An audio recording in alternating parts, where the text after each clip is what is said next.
E aí, pessoal, tudo bem com vocês? Vamos então continuar e finalizar o nosso capítulo 6? Então abra o livrinho de vocês na página 16 e vamos continuar o capítulo sobre Estados Unidos da América, nasce uma potência mundial.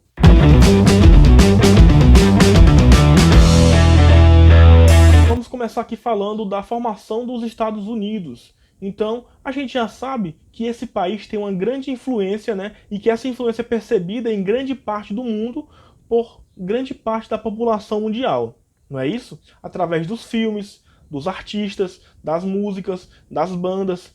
Vai dizer que vocês não conhecem algum artista, algum filme, alguma música ou alguma banda norte-americana? E essa difusão cultural ela vai se dar devido aos seus produtos de consumo e de mídia.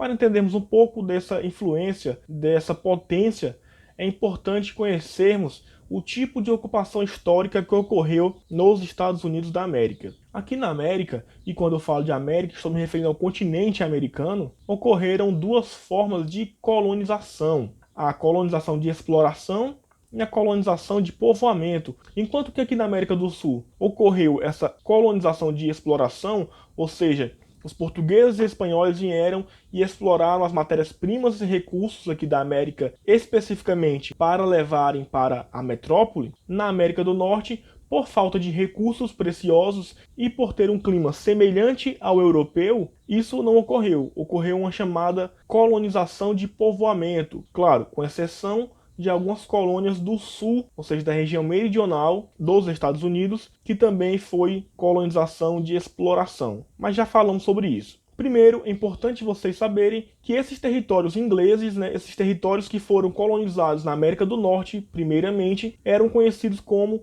as 13 colônias, como vocês podem ver nesse mapa ao lado, que também está na página 17 do livro de vocês. Percebam que está separado, né, entre sul, centro e norte. Vejamos, no sul, como falei anteriormente, também ocorreu a colonização de exploração e tinha como base, assim como aqui na América do Sul, o sistema de plantation, que, como já falei para vocês, é um sistema que se baseia no latifúndio, ou seja, em grandes territórios que são doados, são destinados a grandes proprietários, pessoas de confiança do rei, que tinha como objetivo fixar o domínio da metrópole aqui. E nesses latifúndios eram cultivados um único tipo de produto, ou seja, tinha como base a monocultura, que poderia ser o açúcar, o algodão, o cacau, o café. E esse produto ele era destinado à exportação, ou seja, ele era cultivado e exportado para a metrópole. E tinha nessa situação o trabalho escravo como base dessa sociedade. Então eram trazidos forçadamente os africanos para trabalharem de forma escravizada. Enquanto que no norte a gente tinha outro tipo de colonização, como eu já falei, a colonização de povoamento, que servia como refúgio religioso e político. Por quê? Porque as pessoas vinham para essa região para começar uma nova vida, para fugir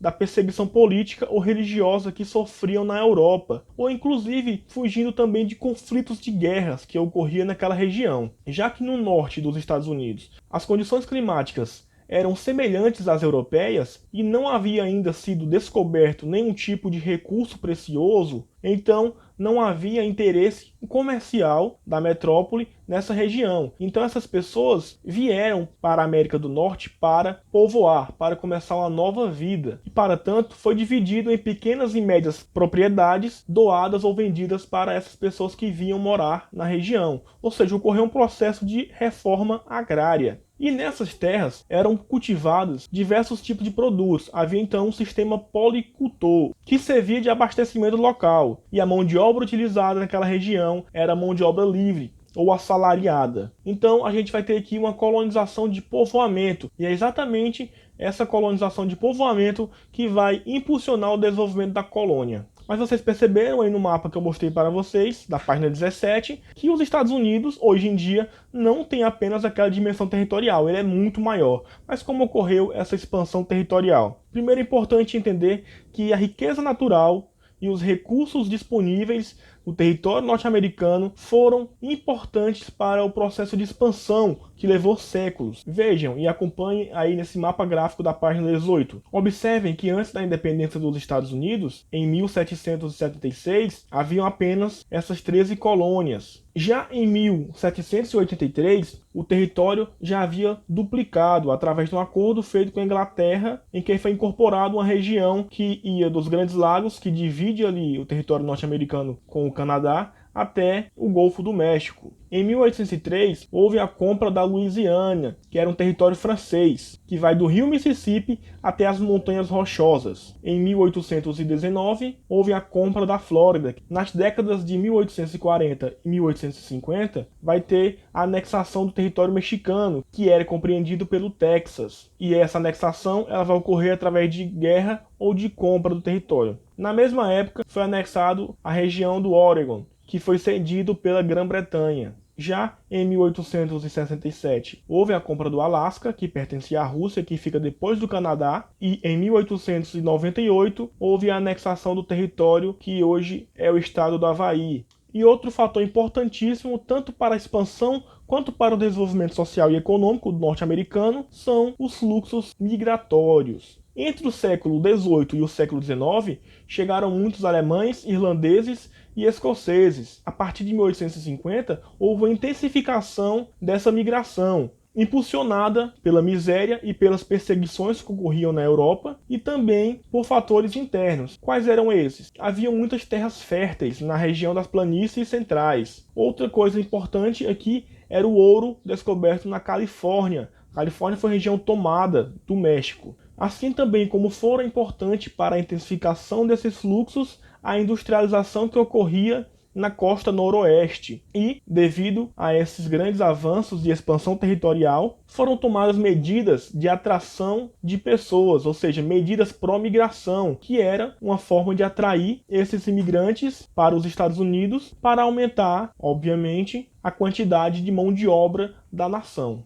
Entre 1850 e 1890, chegou mais de 38 milhões de imigrantes nos Estados Unidos. E esses vinham da Europa, da Ásia, da América Latina, e por isso que os Estados Unidos também é uma nação muito miscigenada, devido a essa grande composição e diversidade de povos. No início do século XX, ainda vamos ter um fluxo migratório alto lá, principalmente porque na Europa vai estourar a Primeira Guerra Mundial. E o enfraquecimento dos países europeus vai favorecer a economia norte-americana. Entre 1930 e 1965, a gente vai ter uma diminuição da imigração europeia para os Estados Unidos. Por quê? Lembrem-se que a gente vai ter nesse período a Segunda Guerra Mundial. E aí irão ter medidas de restrição à migração tanto na Europa quanto nos Estados Unidos. Na Europa porque os países, como haviam tido muitas perdas e precisavam se reestruturar, não seria muito bom para eles perder mais mão de obra.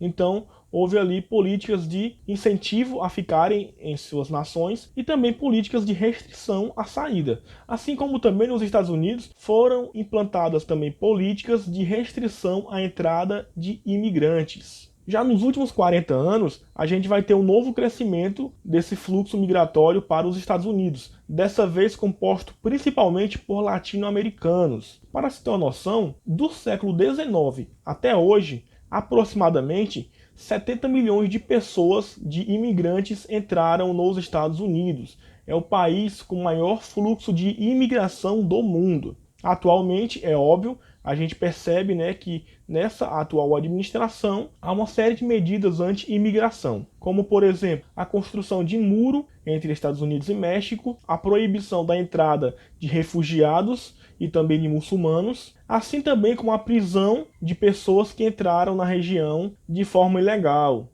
Mas como os Estados Unidos se tornaram a maior potência econômica do mundo? Como já falei anteriormente, o fator histórico e de ocupação vai ser determinante para os Estados Unidos se tornarem o que eles são hoje. Lá no século XIX, no auge do capitalismo industrial, a gente vai ter uma ascensão de grandes conglomerados industriais, que vai ser possibilitado pela presença no território norte-americano de carvão mineral, de ferro e de petróleo, o que vai possibilitar grandes indústrias crescerem e também expandir as ferrovias nacionais. Na década de 1920, a gente vai ter um crescimento muito grande nos Estados Unidos, que vai ser favorecido pela Primeira Guerra Mundial. Isso porque os dois principais concorrentes norte-americanos estavam desestabilizados, que era a Alemanha e Reino Unido. Assim também como eles, os Estados Unidos da América, irão fornecer recursos para a Europa. Tanto que entre 1921 e 1929, a produção norte-americana vai duplicar. E outros métodos foram muito importantes para o aumento dessa produtividade, como, por exemplo, o gerenciamento de tempo e movimento, desenvolvido pelo Frederick Taylor, e conhecido também como Taylorismo, que tem esse nome devido ao nome do autor. E posteriormente, influenciado por esse primeiro, a gente vai ter a produção em linha de montagem, que vai ser um método desenvolvido pelo industrial Henry Ford, que vai dar nome também ao método chamado de Fordismo. E aliado a isso, iremos ter políticas de diminuição do imposto de renda, o que vai dar maior poder de compra para as classes médias. Mas nem todos partilhavam desse crescimento norte-americano. A mecanização do campo, que possibilitou um aumento produtivo para os grandes proprietários, vai prejudicar os pequenos e médios. Por quê? Primeiro, eles não terão condições financeiras de mecanizar a sua própria produção. Então, não terão como disputar os preços baixos propostos pelos grandes produtores. Outra consequência também disso é que, como haverá uma mecanização dessa produção no campo, haverá também uma redução muito grande da necessidade de mão de obra. Então, muitos trabalhadores rurais que trabalhavam naquelas fazendas irão ser demitidos, e a maioria deles eram negros. E teremos também como consequência o aumento da hostilização contra imigrantes. E por fim, se a gente está falando de aumento da produtividade, a gente está falando também de um aumento da renda nacional. Só que essa renda ela não vai ser distribuída. Muito pelo contrário, a renda ela vai ser concentrada naqueles grandes conglomerados industriais. Entendido, gente? Por hoje é só. A gente encerra aqui o capítulo 6 e para hoje vocês irão responder as atividades do livro didático da página 20, 24 e 25 e do livro suplementar as questões de 6 a 11 do capítulo 6. Se cuidem, tenham um ótimo dia e bons estudos. Fui!